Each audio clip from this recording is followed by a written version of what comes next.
So we have that y is equal to t to the power of 3 plus t, and we have that y is equal to t squared plus 1. We need to find the gradient when t is equal to 2.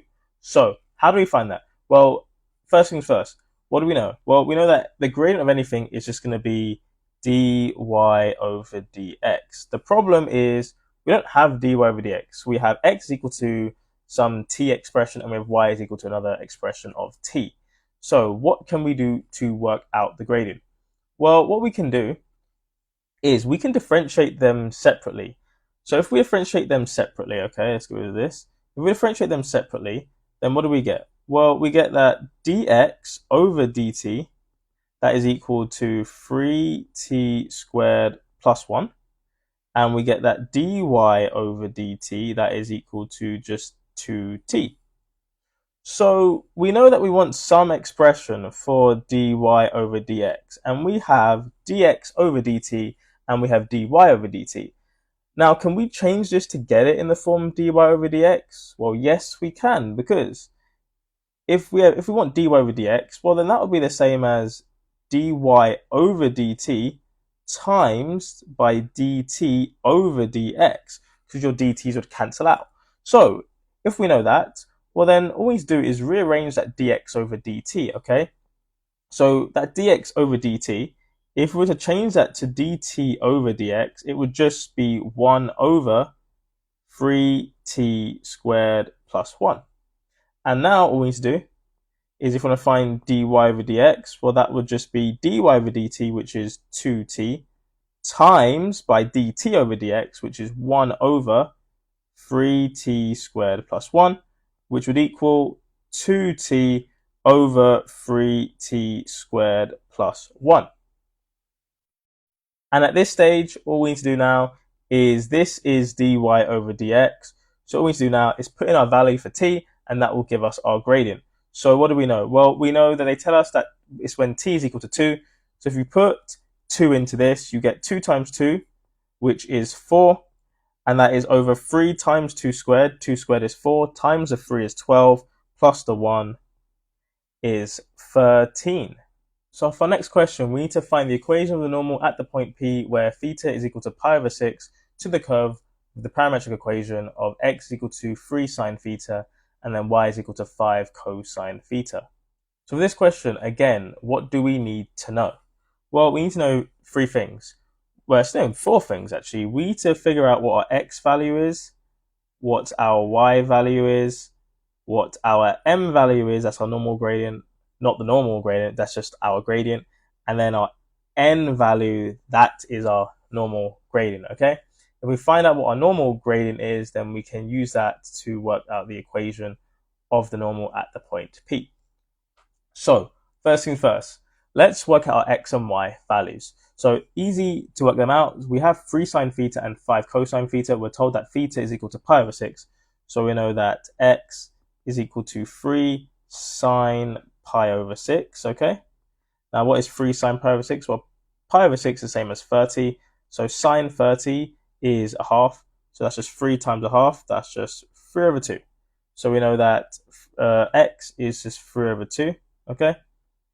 With y, we have y is equal to 5 cosine pi over 6. Cosine pi over 6 is the same as cosine 30. Cosine 30 is root 3 over 2. This is 5 times root 3 over 2, which is 5 root 3 over 2. So we know that y is 5 root 3 over 2. And now what we need to do is we need to work out that gradient and then work out our normal gradient. Okay, so how can we go about working that out? So to work that out, we're going to have to differentiate separately first. So if we know that x is equal to 3 sine theta, we know that dx over d theta, that would just be 3 cosine theta, okay? And we know that dy over d theta, that would just be a minus 5 sine theta, okay? And then from what we looked at in our previous example, we know that dy over dx, that would equal dy over d theta times by d theta over dx. So in our question, that would be dy over d theta, that is minus a 5 sine theta. That will be times by a d theta over dx. So we need to flip that 3 cosine theta. So it will be a 1 over 3 cosine theta.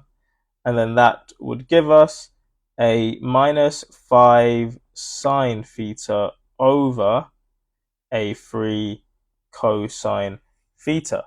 Okay, so we have that dy over dx equal to minus 5 sine theta over 3 cosine theta. Now we can put in that value of theta where it's equal to pi over 6. We can put that pi over 6 into this equation to work out our gradient. So if you do that, what do you get? Well, you would get a dy over dx, and that would equal minus 5 sine pi over 6, and that is over a 3 cosine pi over 6. We know that a sine pi over 6, that's the same as sine 30, that's a half, so it's minus 5 over 2, and that is divided by 3 cosine 30, which cosine 30 or cosine pi over 6 is root 3 over 2, so that give me a 3 root 3 over 2. And if you were to work this out, that is the same as saying minus 5 over 2 times by 2 over 3 root 3. If you work that out, you get that'll be a minus 10 over a 6 root 3, which does cancel down to minus 5 over 3 root 3. So we know that the gradient, our m value, this is our m value, okay? We know that this is minus 5 over 3 root 3. And if we know that that is our m value, to work out our normal gradient, it's just a negative reciprocal. So we know that n is just equal to 3 root 3 over 5. So now we have our x value, we have our y value, and we have our normal gradient value. So we can put that into the equation of a straight line. So that is y take away y1 is equal to, in this case, n x take away x1. And then if we do that, what do we get? Well, we get y minus a 5 root 3 over 2. That is equal to 3 root 3 over 5 x minus 3 over 2. Then what we can do is we can times everything by 5 to get rid of the fractions. So that would be a 5y, and that would be, take that away from 25 root 3 over 2. That will give me a 3 root 3, and that will be x minus 3 over 2. Okay, and if we work this one out, so if we work this out, we get a 5y minus 25 root 3 over 2. That is equal to 3 root 3x minus a 9 root 3 over 2. And if we bring everything, we can do what we want. We've already found the equation, but if you want to just simplify it a bit down, we can write it as 5y is equal to a 3 root 3x. Remember, it's all of this is x. And that will be a plus 16 root 3 over 2, which does simplify down. It simplifies down to 5y is equal to a 3 root 3x, and that would just be plus 8 root 3. So last question of the day, we have that x is equal to t squared minus 3t minus 4 all over t, and then we have that y is equal to 2t. We are told that the line L1 is a tangent to C and is parallel to the line with equation y equals x plus 5. We need to find the equation of L1. So first things first, we have line L1 is a tangent to C. It's also parallel to the line of y equals x plus 5. If it's parallel to that line, it must have the same gradient. So right off the bat, we know that m is equal to 1. For that equation of L1, we know that m is equal to 1, okay?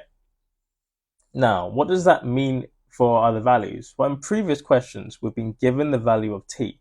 This time, we don't know what the value of t is. But because we know that m is equal to 1, we know that if we were to work out dy over dx, dy over dx would equal 1, okay? So we actually know that dy over dx would actually equal 1, and we can use that to work out what our t value is. So let's differentiate both x and then y with respect to t. So if we do that, for the x, well, it's in this form right now. We have t squared minus 3t minus 4 over t. Now that one, We could actually differentiate using the quotient rule, to be honest, if we wanted to. But what I'm going to do is I'm actually going to divide everything by t. So if I do that, we get x equal to t squared over t, which is just t. A minus 3t over t is just a minus 3. And then a 4 minus 4 divided by t, that is a 4t to the minus 1. And that way I can just differentiate everything separately, okay? And if we do that, what do we get? We get dx over dt, that is equal to a 1. And then the minus 3 cancels out. And we also get a positive 4t to the minus 2, okay? Now, for our y value, it is very simple. If we have y is equal to 2t, therefore dy over dt is just simply going to be 2, okay? Obviously, we know that dy over dx is dy over dt times by dt, my bad, dt over dx. So we know that dy over dt for us is 2, and that is times by dt over dx. So again, we need to flip that fraction. We have dx over dt, but we want dt over dx. So therefore, it's going to be 1 over 1 plus 4t to the minus 2, okay? We need to flip the fraction around. We want dt over dx. So now that we've done that, therefore, what will that be? Well, therefore, we have dy over dx that equals 2 over 1 plus 4t to the minus 2. And what do we know? Well, we know that dy over dx is equal to 1.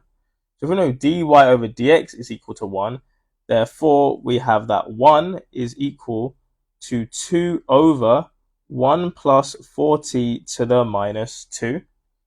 And now we can just rearrange and work out our value of t. So if we rearrange, well, we know that that means that 2 is equal to 1 plus 4t to the minus 2. Okay, bring that 1 to the side. We get 1 is equal to 4t to the minus 2. If we divide by 4 on both sides, I'll do it over here, we get 1 over 4 is equal to t to the minus 2. And what is t to the minus 2? Well, t to the minus 2, let's scroll up, t to the minus 2, that is just 1 over 4 is equal to 1 over t squared. So looking at that, we can clearly see that 4 must equal t squared, which means that our t value is 2. And if we know our t value is 2, well, now we can work out our x value and our y value. So if we do that, we have x is equal to a 2 squared minus a 3. Let me write that down. So that's 2 squared minus a 3 times by 2 minus a 4 over a 2. If we work that out, you get a 4 minus a 6 minus a 4 over 2. The 4's cancel out. You're left with minus 6 over 2. That will give us a minus 3. And for the y value, it's simply just 2 times 2, which is 4. Okay, so now we've got everything we need to work out the equation of the line L1. We know that our x value is minus 3. We know that our y value is 4. And we know that our gradient, which was pretty much given to us, is 1. Now we use the equation of a straight line formula. So we have y take away y1 is equal to mx take away x1. That is just going to be a y minus a 4 is equal to a 1. Don't need to put the 1, but I'll put it anyway. X minus a minus 3. So it's a positive 3. So that's y plus 4 is equal to x plus 3. And then if you just bring that 4 to the side, you're left with y is equal to x plus 7. And that is the equation of line 1. So that will be it for this video. If you want to go over some of the other differentiation methods like product rule, quotient rule, chain rule, I'll leave a link to my videos somewhere on this screen. But yeah, I hope you enjoyed this, and I will see you on the next.